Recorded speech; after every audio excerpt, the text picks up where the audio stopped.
सभी को जय माता दी दोस्तों। आज हम डिस्कस करेंगे दो ऐसे ईटीएफ्स के बारे में जहां पे आप कह सकते हो बिग अपॉर्चुनिटी आता हुआ दिखाई दे रहा है। जी हां, हम बात करेंगे IT20 के बारे में, IT ईटीएफ के बारे में डिस्कस करेंगे। और दूसरा ईटीएफ है इंटरनेट ईटीएफ। जी हां, इंटरनेट ईटीएफ आपने कहीं सुना नहीं होगा तो यह वीडियो आपके लिए बहुत ज़बरदस्त होगा।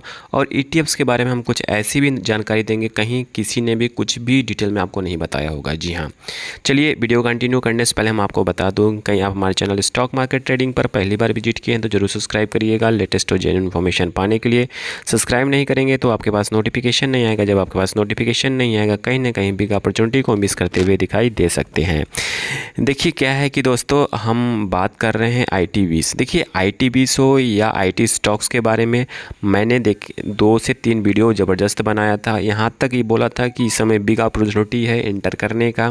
कहीं आपको डर लगता है स्टॉक्स में तो आप ETF के थ्रू इन्वेस्ट कर सकते हैं, कम से कम रिस्क लेके। जी हाँ, कहीं आपने यहाँ पे भी इन्वेस्ट किया होता तो आज 8 से 10% का रिटर्न आपको मिलता हुआ दिखाई दे सकता था।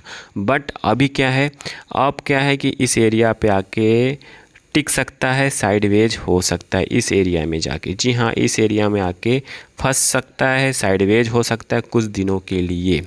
जी हाँ, फिर उसके बाद मोमेंटम और तेज़ी दिखा भी सकता है।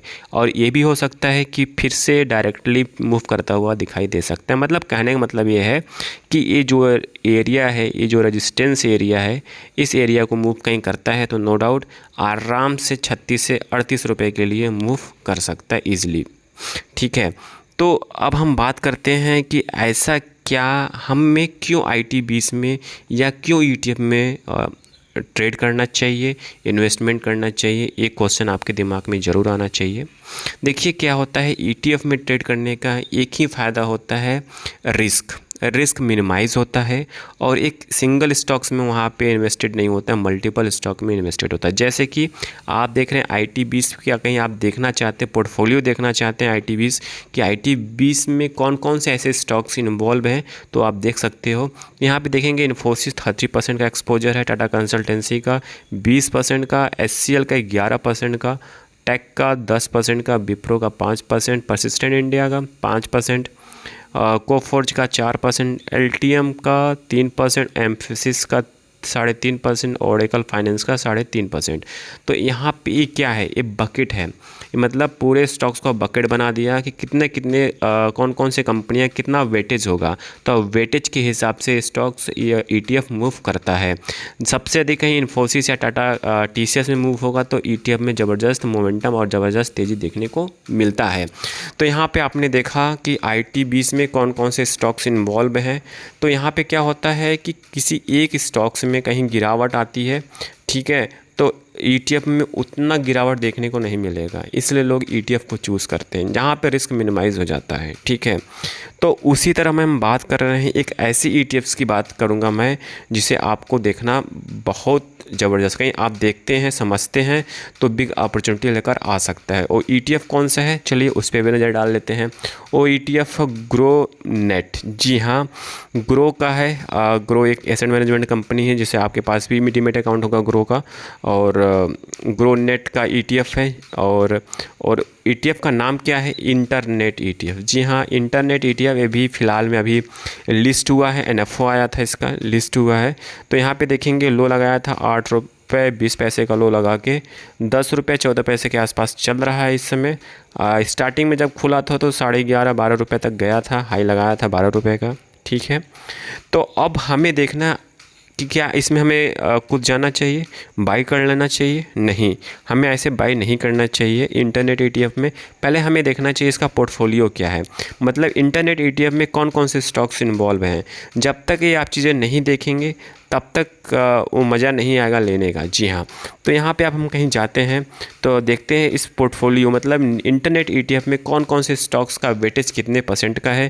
कहीं वो आप आइडेंटिफाई करते हैं, आपको लगता भी है कि हाँ ये अच्छे स्टॉक्स हैं, आने वाले टाइम में अच्छा मूव दे सकता है, तो आप चेकआउट कर सकते हैं। तो यहाँ पे देख रहे हैं grow Nifty India internet ETF अभी जो प्राइस चल रहा है 10 रुपये 14 पैसे के आसपास चल रहा है। तो वेटेज देखते हैं तो इंटरनल का मतलब जोमेटो का 20.48 का है, पीवी फिनटेक का 12.38 का है, 197 मतलब पेटीएम का 10.56 का है, एफएसएन ई कॉमर्स वेंचर का 9.34 है, इन्फो एज का 8.5% के आसपास का है, स्विगी का 7.5% के आसपास, एंजल वन का देखिए कुछ इसमें एसेट मैनेजमेंट कंपनियां भी हैं, एंजल वन का है 4.5% के आसपास, आपका ग्रो का 3.42 के आसपास का है, इंडियन रेलवे कैटरिंग IRCTC का 3.33 का है, मोतीलाल ओसवाल फाइनेंशियल सर्विसेज 3.27।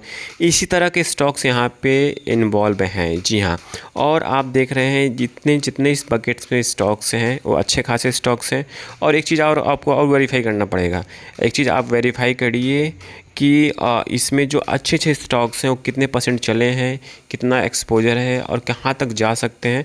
और एक चीज़ मैं आपको और बता दूं, और जितने इसमें स्टॉक्स हैं और मैक्सिमम हमें सारे स्टॉक्स सही लग रहे हैं, ठीक है, और ज़बरदस्त लग रहे हैं, तो इस तरह के ETF को भी आप चूज़ कर सकते हो। जी हाँ, जहाँ पे अभी जो फ़िलहाल में अंडर वैल्यूड चल रहा है, ठीक है, इस तरह के ETF कहीं आप चूज़ करते हैं, नो डाउट आपका पोर्टफोलियो अच्छा खासा बन सकता है। फिर हम वही बात करते हैं आपका फिर वही हम बात करते हैं आपका आपके सामने हमने दो ETFs के बारे में रखा, ग्रोनेट और IT ETF, ठीक है। तो चूज़ आपको करना है, फैसला आपको लेना है, क्योंकि पैसा आपका है, रिस्क भी आपका होना चाहिए, ठीक है। IT से डर लग रहा है तो ग्रोनेट से के थ्रू जा सकते हैं, ये भी ज़बरदस्त कह सकते हो ज़बरदस्त ETF है। आई थिंक सारी इन्फॉर्मेशन आपको समझ में आ चुकी होगी। समझ में आ चुकी प्लीज़ लाइक एंड सब्सक्राइब करिएगा, दोस्तों के साथ जरूर शेयर करिएगा। इस तरह आप अदर ETF को भी चूज़ कर सकते हो, ठीक है।